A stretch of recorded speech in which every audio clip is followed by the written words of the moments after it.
tout est accompli. Père, entre tes mains, je remets mon esprit. Maman Claudine Kofi, épouse d'Orego, décédée le 6 août 2023, jour de la fête de transfiguration du Seigneur, a été inhumée ce jeudi 31 août 2023 dans son domicile à Godomé-Kwakome. Après une messe corps présent, présidée par Monseigneur Roger Kofi Anoumou, évêque du diocèse de Lokossa, à la cathédrale Notre-Dame de Miséricorde de Cotonou. Entouré de plusieurs prêtres venus de tous les diocèses du Bénin et des pays voisins, des parents et amis religieux, religieuses, laïcs, membres de l'ordre des franciscains séculiers, des autorités politiques ont rendu leurs derniers hommages à la femme amie de Padre Pio et de la Vierge Marie. Claudine Kofi est née le 6 juin 1951 à Ouida et baptisée le 23 juillet 1951 en la basilique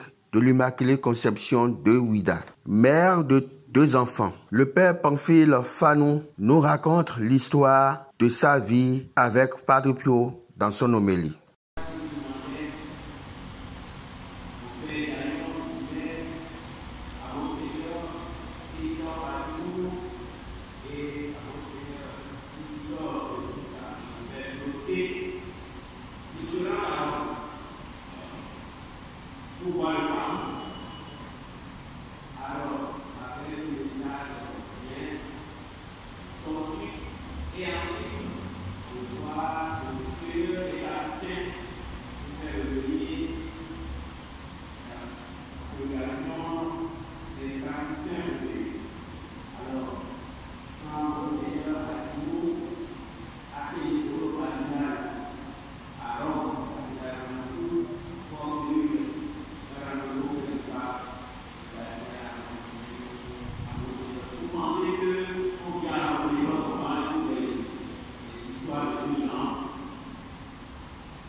Nous sommes par nous. Pleine de grâce, le Seigneur est avec vous. Vous êtes bénie entre toutes les femmes, et Jésus, le fruit de vos entrailles, est béni. Sainte Marie, Mère de Dieu, priez pour nous pauvres pécheurs, maintenant et à l'heure de notre mort. Maman Claudine d'Orego, dans son testament, a laissé sa résidence de Godomé-Kwakome, là où elle a été enterrée ce jour, à la congrégation des filles de Padre Pio.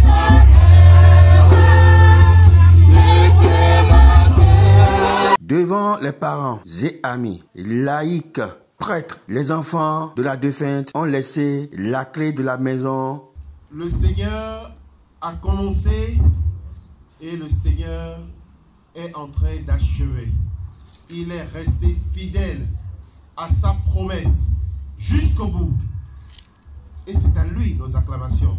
Que s'élèvent nos acclamations pour le Seigneur. C'est à lui seul que revient tout honneur. Nous autres ne sommes que des instruments, nous sommes de passage et la belle preuve c'est devant vous. Deux tombeaux qui nous signifient clairement que nous avons un début de mission sur cette terre et nous avons aussi une fin. Tout dépend de comment on l'a mené et surtout de comment on a fini. Alors, s'il m'est demandé de prendre la parole, c'est pour tout simplement d'abord vous dire merci pour tout, mais aussi pour vous spécifier clairement ce qui a été déjà un peu annoncé.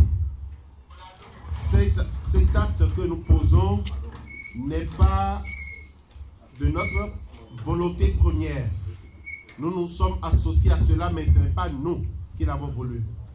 Et ce n'est pas non plus la volonté première de nos parents qui ont de leur propre poche, de leur peine, ont acheté ce terrain et construit cette maison. Non. Padre Pio en 84, dans un message, a été clair. Il a dit, vous donnerez cette maison à l'église pour les religieuses de filles de Padre Pio, pour la continuité des œuvres.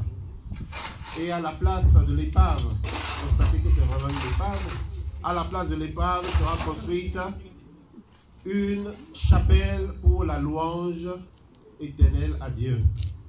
Le message a été très clair. Et le mérite peut-être de nos parents aura été d'être fidèles et de nous éduquer, nous, à savoir quitter les choses.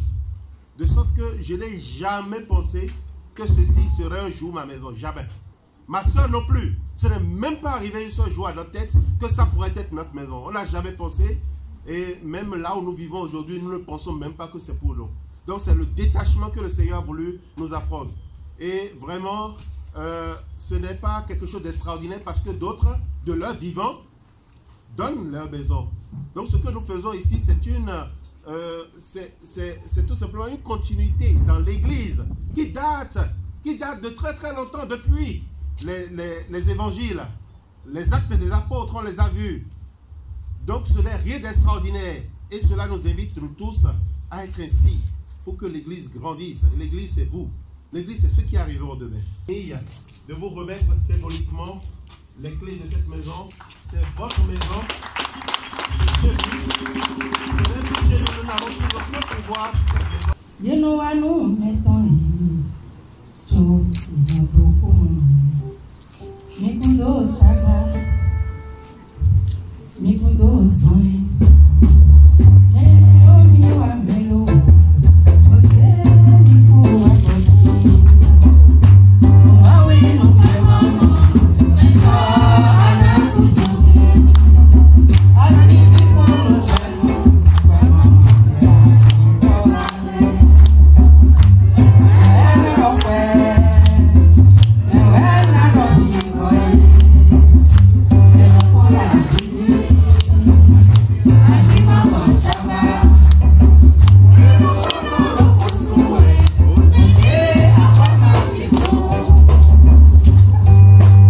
Que Maman Dorego, depuis le ciel, intercède pour nous et que la terre lui soit légère.